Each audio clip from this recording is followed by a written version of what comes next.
what they were known for doing really well in the past, and that's winning games, coming up clutch, and being the Los Angeles Rams daddy. Because we came up clutch. That's a Bob Solid defense, ladies and gentlemen. We were plagued by injuries. This man right here, Mac motherfucking Jones, Macaroni Jones, macaroni cheese. Oh my God, missing a leg on a stretcher at the end, praying to Jesus, please end this game and please let us win. And we won. Mac Jones doing his thing. Very lucky, very blessed. And yeah, we are just plagued with injuries. We lost Gross Matos again, or we lost Gross Matos in this game. I think hopefully he's not out for a long period. We have a 10-day break now, which is kind of nice, especially after a short week, especially a win against a rival. We are now, I think, we're 3-0 in the division right now. We own the division. We've beaten every single team in our division so far this season. So even if the Rams or anybody else gets a win and they match our record, we'll have the advantage because we have the division, right? Matt Stafford, hell of a game. Hell of a game. As much as I think he is overrated, he was able to find his receivers at crucial moments. When Niners pivoted their coverage off of Devontae Adams onto Puka because they were taking away Devontae Adams, he started finding Devontae in clutch situations, moving the ball up and down. Robert Saleh, we may not have gotten an interception. We need a pick. We need interceptions. However, we got a clutch turnover on the 1-yard line that saved the game for us. Eddie motherfucking Pinheiro. Eddie Pinheiro hitting that 59-yard doink across the uprights for the game-leading field goal at the time. Basically, if he misses that, we lose the game. We lose the game because what ended up happening was the Rams started. This man earned his check. He's earned the respect of the locker room, and we are very lucky to have him. He is a kid that we should have drafted in place of Trey Lance back when we drafted Trey Lance. He had multiple starts. He was a solid quarterback at Alabama. I thought it should have been either him or Justin Fields, and we went with the guy with the least amount of playing experience who hadn't necessarily played in 2 years. We are seeing what Mac Jones can do, and he's out there. It's our offensive line at this point. We need better offensive linemen. We only have 2 quality linemen, in my honest opinion, and that's Trent Williams, who is getting older, who looks like he's having a resurgence in his career, and Dominic Pooney, who I think has a tremendous bright future ahead of him. I think he's a future tackle. They're using him as a guard right now. He's elite at everything he does. But we need to make sure we solidify that offensive line because Mac, whoever's our quarterback, continues to get injured. Brock is hurt. Brock shouldn't have played last week against the Jaguars. I thought that much. The only reason why I thought Brock shouldn't have played was because when the injury to his shoulder and his toe came out, it was reported it was a 3 to 5 week injury. So why are we trotting him out there after 2 weeks when Mac Jones, in his absence, has actually been playing lights out? Like, I'm just being honest.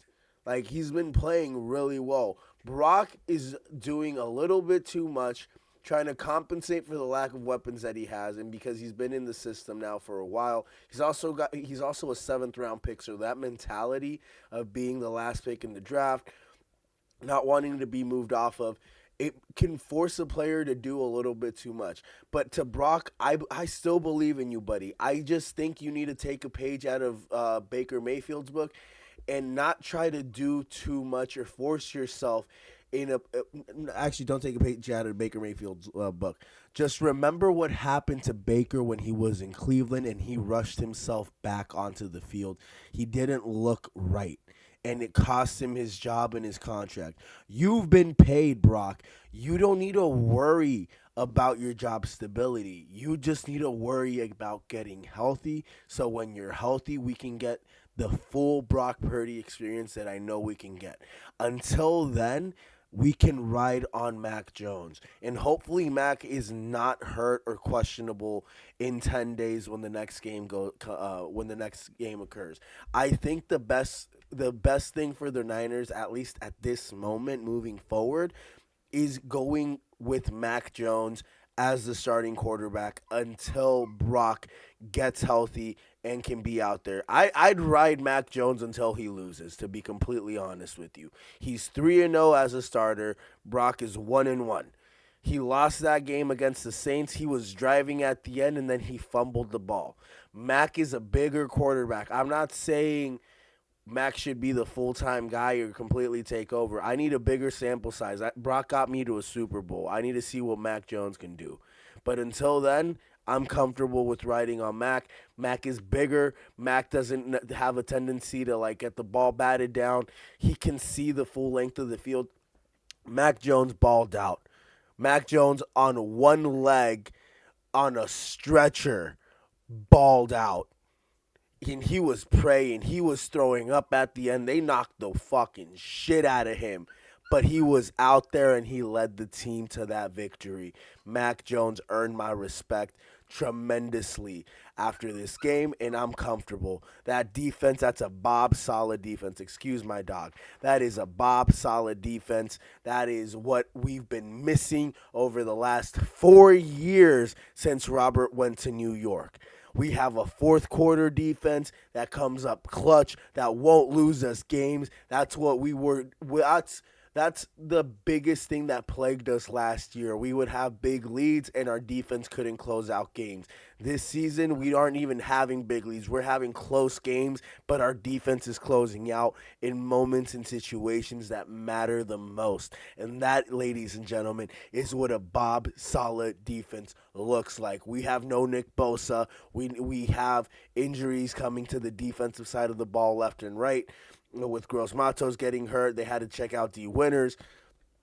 It's a physical game. It's a physical game, and we're getting hurt. But Bob Saleh with his patchwork, with the addition of Bryce Huff doing amazing things with the Niners, that resurgence in his career after not really having a big impact in Philadelphia, that defense looks legit. I still think the Niners should trade for Trey Hendrickson.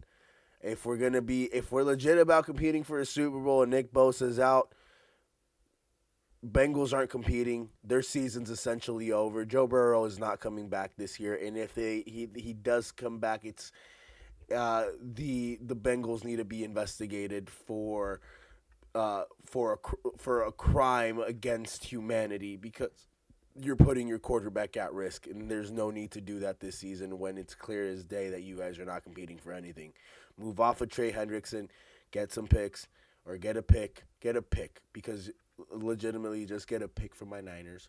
Give us Trey Hendrickson, and we'll plug him and play him, and we'll have a ton of pressure, and it will be awesome.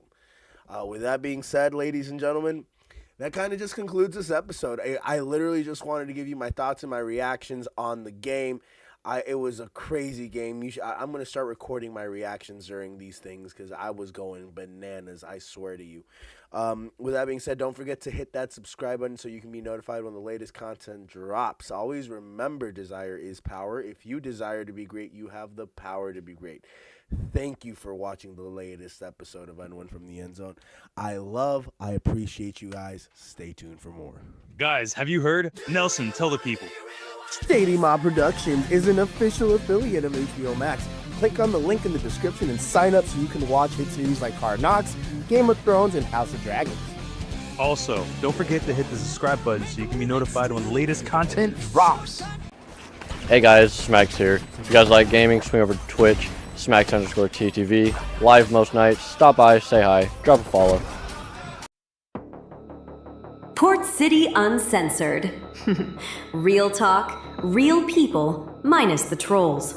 Join us Thursdays at 8 on YouTube, X, and Facebook. From the streets to City Hall, you never know who'll show up or what they'll say next. Welcome to the party, pal. Oh, and pack a lunch. Guys, join me, Alex the Man Angelov, and check out A&A Radio, where we're going to be talking about the latest and greatest financial news, investments, banking, and personal finance. Check out the channel and don't forget to hit the subscribe button so you can be notified when the latest content drops. If you're in the San Francisco Bay Area and want the best cut of your life, go check out Headspins Barbershop, located in South San Francisco, the official barbershop of N1 from the End Zone. Hey guys, I'm here in Stockton today, and I'm with Donna. We're at this beautiful house in North Stockton, and some lucky buyer is going to be walking away with it.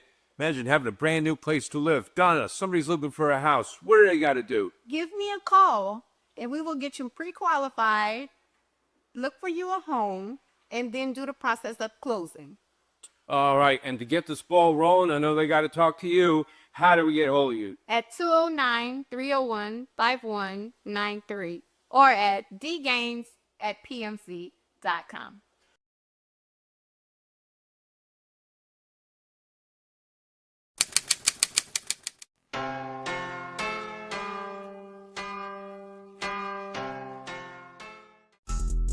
Guys, you're watching a Shady Mob production. Make sure to follow the Shady Mob podcast, where we break down all the latest content and talk about life. Please make sure to share, like, comment, and subscribe so you can be notified when the latest content drops. You're watching the latest episode of N1 from the End Zone. Please click on that subscribe button so you can be notified when the latest content drops. Now, let's kick it.